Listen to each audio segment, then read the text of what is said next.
La région du Sud Como est debout contre la fièvre typhoïde. Une campagne de vaccination contre la maladie est lancée dans la région par la Fondation Children of Africa.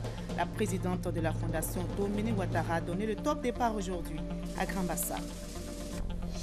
L'Union européenne veut s'impliquer de plus en plus dans le développement de l'économie ivoirienne.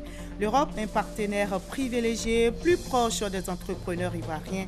C'est l'objectif de ce forum économique euro-ivoirien ouvert ce matin à Abidjan. Le gouvernement ivoirien attend une forte implication du secteur privé pour la réalisation du PND, Plan national de développement 2016-2020, une première rencontre du comité technique de concertation État-secteur privé a eu lieu aujourd'hui.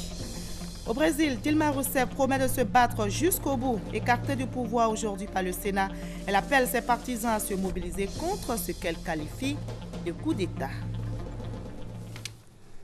Bonsoir à tous, merci d'avoir choisi RTI 1 pour vous informer. La région du Sud Como est debout contre la fièvre typhoïde. Une campagne gratuite de vaccination contre la maladie est lancée dans la région par la Fondation Children of Africa. La première dame, Dominique Ouattara, a donné le top départ aujourd'hui à Grand Bassam. Les enfants âgés de 3 à 15 ans seront vaccinés, nous explique Viviane Aymer. Au démarrage ce lundi 12 mai à Grand Bassam de la nouvelle campagne de vaccination gratuite contre la fièvre typhoïde de la Fondation Children of Africa, sous l'œil attentif de sa présidente fondatrice, la première dame de Côte d'Ivoire, Dominique Ouattara, plusieurs enfants ont reçu des doses de vaccins. Cette nouvelle caravane de santé de la Fondation Children of Africa prévoit vacciner gratuitement 10 000 enfants dans la région du Sud Comoé. Un acte de générosité et de solidarité est salué par toute la région. En témoigne la présence ce lundi, aux côtés de la première dame, hormis les populations, de ses plus hautes autorités coutumières, mais aussi et ses figures emblématiques, dont le Premier ministre Daniel Kablan-Duncan. Au nom de tous, le maire de Grand Bassam a adressé ces mots de reconnaissance à la première dame de Côte d'Ivoire. Merci pour tout ce que vous faites pour les plus démunis. Merci pour tout ce que vous faites pour les enfants. Pour tout ce que vous faites pour les femmes à travers vos nombreux dons et initiatives. Nous sommes véritablement, madame, fiers de votre engagement aux côtés de votre époux, le président Alassane Ouattara, pour un mieux-être de la population ivoirienne. Parce que cette campagne de vaccination est destinée à protéger les enfants contre ce grave danger qu'est la fièvre typhoïde, la petite Sorona Plessita, élève en classe de CM2, a traduit la gratitude de tous les enfants à leur généreuse bienfaitrice. Maman Dominique Ouattara, toute la Côte d'Ivoire sait que partout où vous passez, vous faites tomber la pluie de bonheur.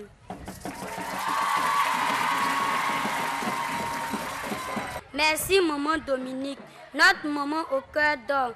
Que Dieu vous bénisse. La ministre de la Santé et de l'Hygiène publique a quant à elle invité les populations à adopter des règles d'hygiène et à adhérer à la vaccination. La fièvre typhoïde est une maladie redoutable, aux conséquences multiples, pouvant aller jusque malheureusement à la mort s'il n'y a pas de traitement.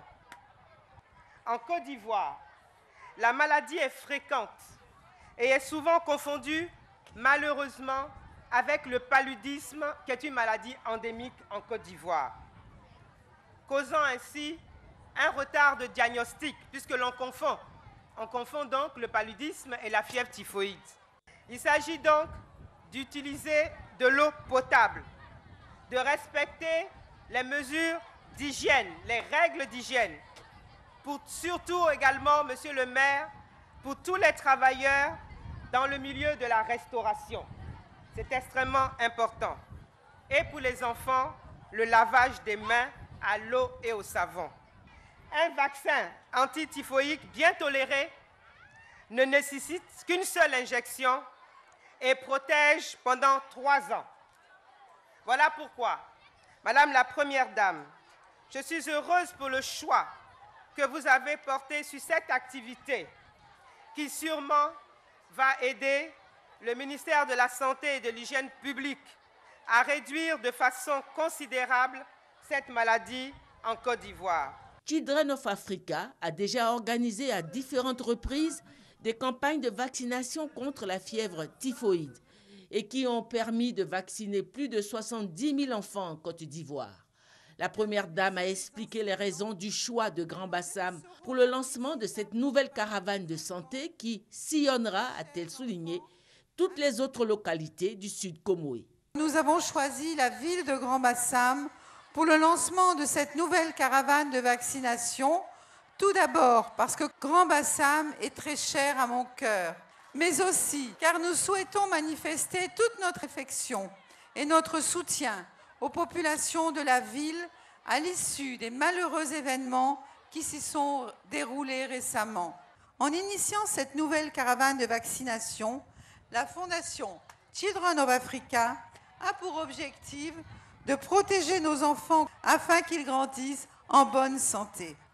La caravane de vaccination de la Fondation sillonnera du 12 au 21 mai dans les localités de Bassam, Bonois, Samo, Aboisseau, Adiaké, Maféré, Assini, Tiapoum, Noé, Koukourandoumi et Ayamé. J'espère que nos enfants répondront nombreux à notre appel. Par la même occasion, les enfants qui recevront leur vaccin bénéficieront d'un déparasitage systématique. Chers parents, je voudrais quant à vous remercier d'avoir répondu si nombreux à notre appel.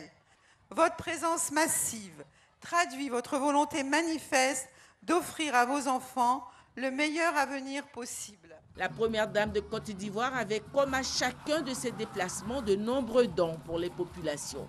Des dons en vivres et non-vivres pour une valeur de 20 millions de francs, plus 10 millions de francs en espèces pour les différentes composantes de la population. Et en bonus spécial pour les enfants, les prestations de Claire Bailly et de Debordo Likoufa. On parle maintenant économie avec l'Union européenne qui veut s'impliquer davantage dans le développement de l'économie ivoirienne. Un forum économique euro-ivoirien s'est ouvert donc ce matin à Abidjan. La délégation de l'UE et la Chambre de commerce européenne en Côte d'Ivoire ont organisé cette rencontre qui devrait permettre aux investisseurs ivoiriens et européens de se rapprocher, de nouer des partenariats. C'est ce que nous explique Gabriel Zani. L'intérêt des investisseurs européens pour la Côte d'Ivoire est manifeste après le passage du MEDEF, le mouvement des entreprises de France, fin avril à Abidjan. Le forum économique euro-ivoirien s'ouvre ce jeudi 12 mai dans la capitale économique ivoirienne. Un forum co-organisé par la délégation de l'Union européenne et la Chambre de commerce européenne en Côte d'Ivoire, Eurocharm. Beaucoup d'opérateurs ivoiriens intéressés par des partenariats avec des entreprises européennes. Beaucoup d'entreprises européennes présentes ou non encore présentes sur le marché intéressées par une implantation en Côte d'Ivoire. Donc, pour faire avancer ces choses-là, il faut que les gens se rencontrent, il faut des forums. En 2015, le volume des échanges commerciaux entre l'Europe et le pays est estimé à plus de 4 000 milliards de francs CFA. La locomotive européenne est tirée par la France, l'Allemagne, le Royaume-Uni et le Luxembourg, 4 pays qui investissent directement en Côte d'Ivoire. Nous avons plus de 200 entreprises européennes qui sont installées en Côte d'Ivoire et qui représentent 100 000 emplois. Donc il est bien clair que de notre point de vue, les propositions que les entreprises européennes peuvent faire, les expériences dont elles peuvent faire part, notamment à d'autres entreprises qui envisagent de s'installer, peuvent être un facteur d'accélération de croissance pour la Côte d'Ivoire. Le forum économique ouvert ce jeudi par le chef du gouvernement facilite le rapprochement d'entrepreneurs européens et ivoiriens. Un rapprochement qui peut tonifier l'économie car l'État attend du secteur privé un niveau d'investissement de 62% dans le plan national de développement évalué à 30 000 milliards de francs CFA. L'objectif affirmé du gouvernement ivoirien depuis 2012 est, vous le savez, de faire du secteur privé le principal moteur de la croissance économique ivoirienne. En vue de permettre une saine émulation du secteur privé en Côte d'Ivoire et d'améliorer la compétitivité à l'étranger, le gouvernement a entrepris d'importantes réformes structurelles et sectorielles. Le gouvernement a à cœur de créer le meilleur environnement des affaires possibles et d'amplifier le dynamisme du secteur, du partenariat, secteur public, secteur privé. L'ouverture du tribunal du commerce, la mise en place de la haute autorité pour la bonne gouvernance, l'adoption du projet de loi relatif à la cour d'appel du tribunal du commerce, des réformes politiques qui prouvent que l'État lutte contre la corruption, soutenir le partenariat public-privé et le partenariat de privé à privé. Le Forum économique euro-ivoirien est une nouvelle occasion d'échange entre le gouvernement et le secteur privé. Les pays membres de l'UEMOA font face à des défis, sécurité, urbanisme, santé, éducation, bref. Comment relever tous ces défis? Le Conseil des collectivités territoriales est donc en réunion depuis ce matin à Grand Bassam. La rencontre vise à plancher sur les chantiers de développement territorial de l'espace UEMOA. Le reportage est signé Mamadou Kwasi. Terrorisme, absence de véritable plan directeur d'urbanisme et manque de ressources financières. Ce sont autant de difficultés auxquelles sont confrontées les collectivités de l'espace UEMOA. Pour faire face à ces difficultés, les collectivités décident de mutualiser leurs efforts à travers le Conseil de collectivités territoriales de l'espace UEMOA, CCT. À Grand Bassam, il s'agit pour les élus locaux de lancer les chantiers de développement territorial, des chantiers axés entre autres sur un programme de coopération transfrontalière locale, l'étude sur le foncier urbain et le mécanisme communautaire de financement des collectivités territoriales. C'est véritablement de voir un transfert des différents projets de la Commission au CCT, afin que les élus locaux s'en approprient véritablement et les présentent à leur population et rendent les conditions de vie de leur population meilleures. Au centre de ces chantiers figure la question sécuritaire.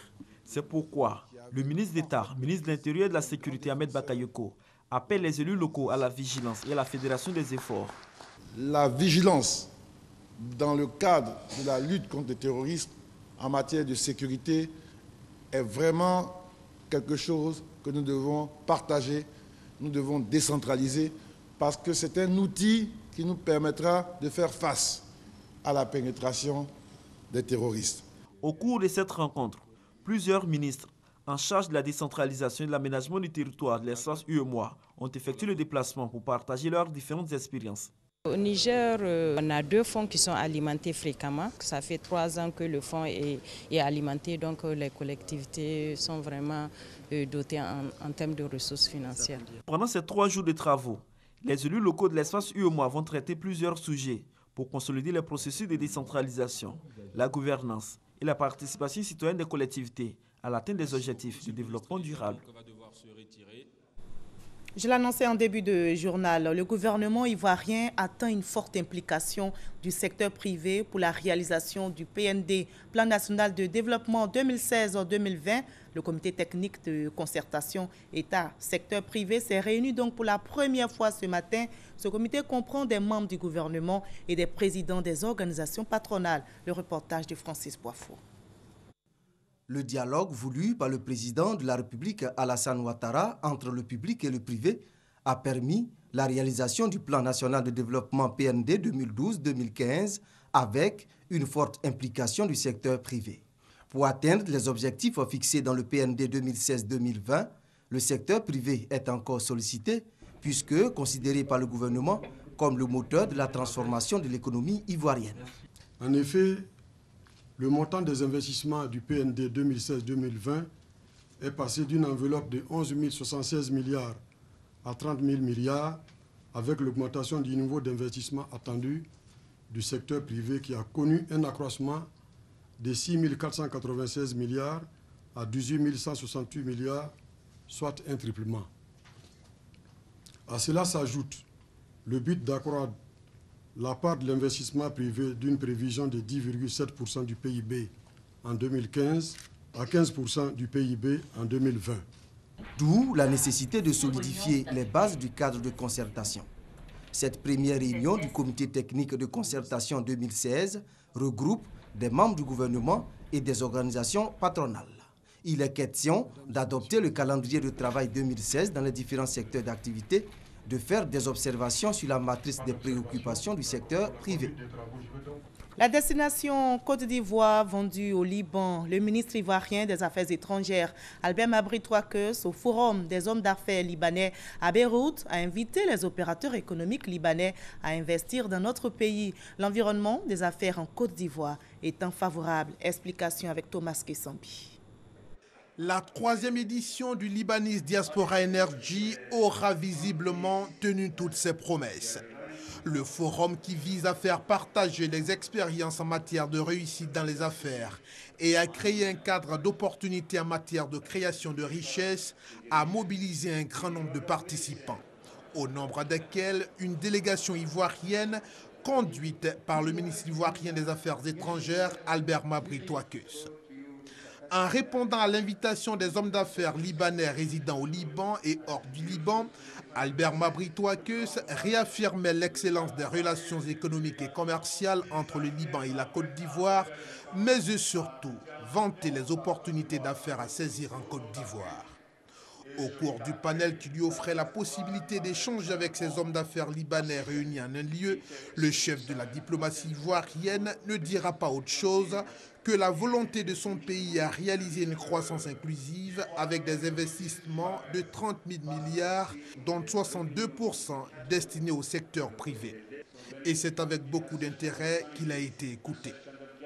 À ce jour, la communauté libanaise en Côte d'Ivoire participe à l'économie ivoirienne à hauteur de 40% et ses activités génèrent plus de 300 000 emplois. La Côte d'Ivoire est aussi présente au Rwanda au 26e Forum économique mondial pour l'Afrique consacré aux nouvelles technologies. Le forum, ouvert hier à Kigali, enregistre plus de 1200 participants issus de plus de 70 pays. Le ministre ivoirien de la Poste et de l'économie numérique, Bruno Koné-Nabagné, a animé un panel sur la cybercriminalité. Michel Digré est notre envoyé spécial. Le débat de la lutte contre la cybercriminalité s'invite au Forum économique mondial sur l'Afrique. La raison, la recrudescence des infractions pénales commises sur les réseaux de télécommunications, en particulier sur Internet. Les panélistes sont unanimes, il faut sécuriser la toile. Nous avons intérêt à avoir un secteur du numérique qui soit fiable, un secteur du numérique qui crée la confiance, un secteur du numérique dans lequel les populations n'hésitent pas à aller, dans lequel les populations n'hésitent pas à exercer, aussi bien dans l'éducation que dans la santé, que dans la gouvernance de nos États, etc. Mais comment rassurer les utilisateurs d'Internet face à l'acharnement des cybercriminels? Le ministre Bruno Koné partage l'expérience ivoirienne. En Côte d'Ivoire, nous avons des textes aujourd'hui qui sanctionnent très fortement les actes de cybercriminalité. Nous avons des peines jusqu'à 20 ans de prison. Nous avons des peines pécuniaires qui vont jusqu'à 100 millions de francs CFA, ce qui représente beaucoup d'argent. Mais la répression à elle seule ne suffit pas. Bruno Koné propose également un plan B. Il est important quand même d'insister, c'est l'aspect sensibilisation. Beaucoup de nos pays, beaucoup de nos jeunes s'adonnent à cette activité parce qu'ils ne sont pas suffisamment sensibilisés sur les peines qu'ils encourent en cas de problème. Accentuer la lutte contre la cybercriminalité, un impératif selon les panélistes pour éviter de mettre à mal l'économie numérique sur le continent. Loin du Rwanda, ici en Côte d'Ivoire, le ministre chargé de la Défense, Alain Richard Donvaï, s'est rendu au grand rapport du groupement ministériel des moyens généraux. Il s'est prononcé sur la discipline qui fait la force des armées. Outre l'échange et la communion avec les hommes en tenue, le ministre chargé de la Défense a remis les prix des lauréats du concours de salubrité institué par le groupement ministériel des moyens généraux. Explication avec Abou Sanogo.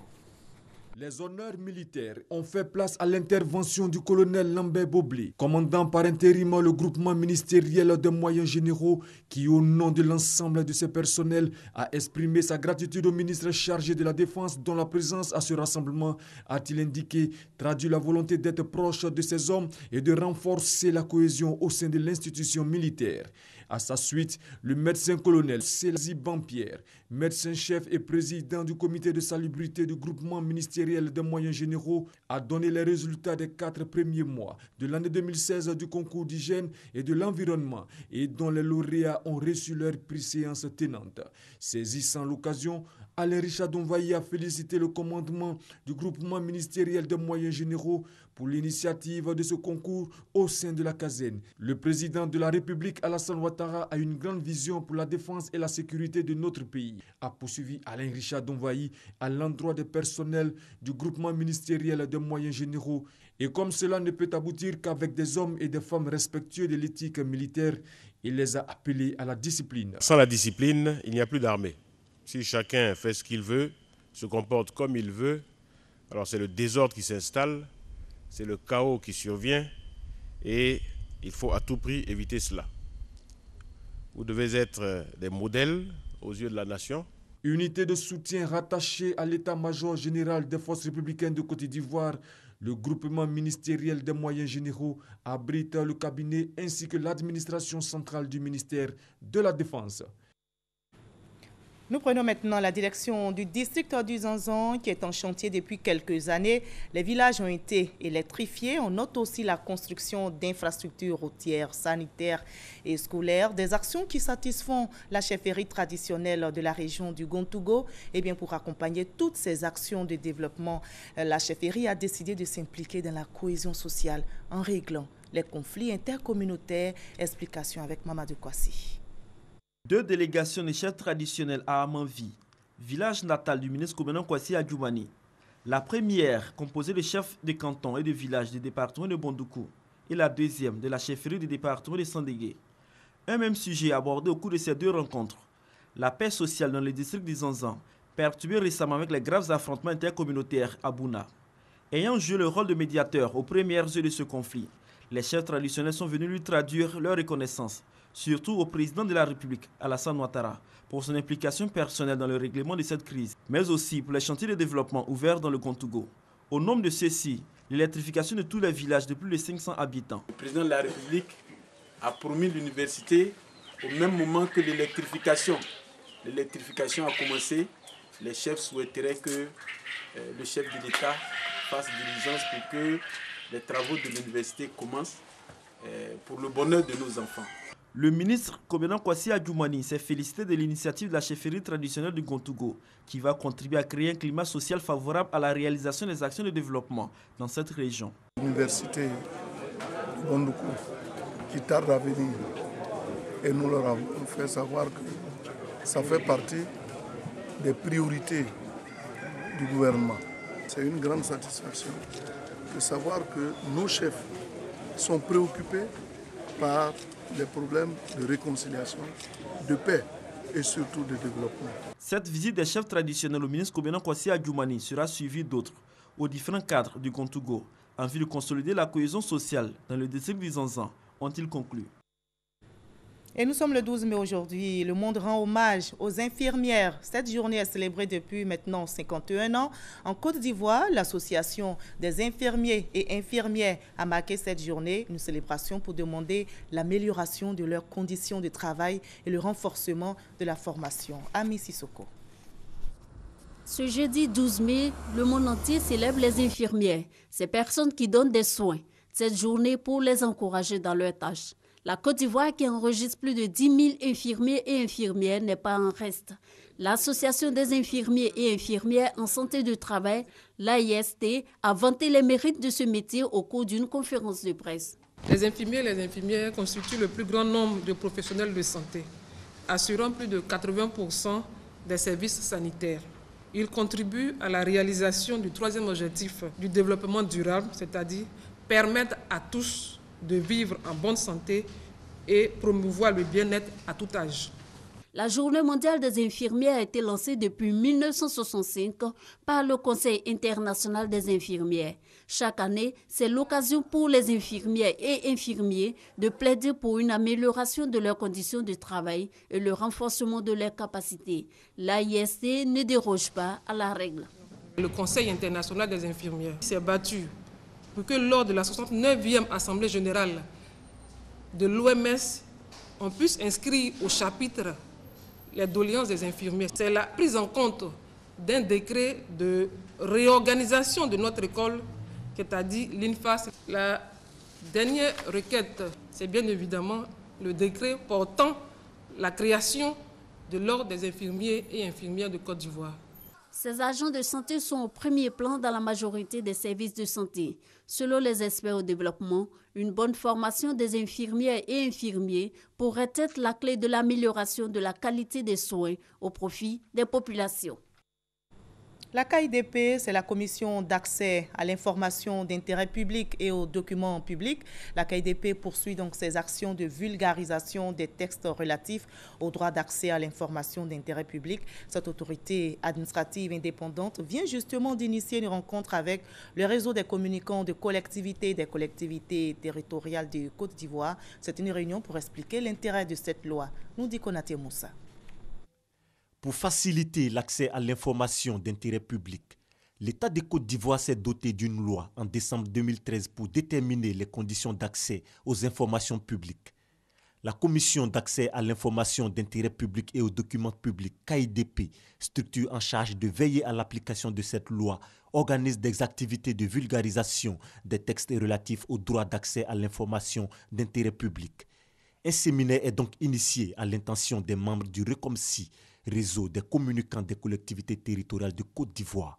Nous constituons un pont entre les gouvernants locaux et les populations, ce qui nécessite que nous soyons à la pointe de l'information, que nous ayons la vraie information pour pouvoir la dispenser, la rendre publique auprès de la population. La question de l'accès à l'information d'intérêt public demeure une préoccupation. La KIDP souhaite donc une implication active de ses responsables des collectivités décentralisées. Selon l'article 4 de la loi, les organismes publics dont font partie les districts, les régions et les mairies sont tenus de diffuser au public les informations et les documents publics qu'ils détiennent. Ce séminaire est le 5e du genre initié par la KIDP, après ceux tenus avec les professionnels des médias et les responsables de communication des structures étatiques. Hors de la Côte d'Ivoire, en France, la loi travail a été adoptée après un débat houleux à l'Assemblée nationale. Le gouvernement de Manuel Valls échappe à la motion de censure déposée par l'opposition de droite. 246 députés ont voté pour. La majorité requise était fixée à 288 voix. Comme on le voit, la motion de censure déposée par la droite n'a pas réuni le quorum des voix requis. Pendant que la loi était débattue à l'Assemblée nationale, les Français manifestaient dans les rues pour dénoncer cette loi travail. À l'appel donc des syndicats, des milliers de manifestants ont défilé dans plusieurs villes. On a noté des débordements, notamment à Paris. Au Brésil, Dilma Rousseff promet de se battre jusqu'au bout. La présidente a été écartée du pouvoir aujourd'hui par le Sénat. 55 voix pour, 22 contre. Les sénateurs ont donc voté en faveur de sa destitution. La bataille a été longue. Dilma a perdu. Voyons avec Sylvie Touré la chronologie d'une descente aux enfers de la présidente brésilienne. Tout commence le 11 avril. Une commission parlementaire accuse la présidente brésilienne dans un rapport de maquillage de comptes publics en vue de favoriser sa réélection en 2014. Cette commission spéciale introduit alors une demande de procédure en destitution à son encontre. L'avis est favorable du côté de la droite, avec en tête Eduardo Cunha, président du Congrès des députés, ennemi juré de la présidente issue de la gauche. Le 17 avril, une séance houleuse, ponctuée d'invectives et d'insultes. Mais à l'issue, le Parlement approuve la procédure à 367 voix contre 137. Le dossier est ensuite transmis à la Chambre haute. Dilma Rousseff riposte via des recours devant la Cour suprême. Mais peine perdue. Le 6 mai, une commission spéciale du Sénat en charge du dossier autorise la poursuite de la procédure.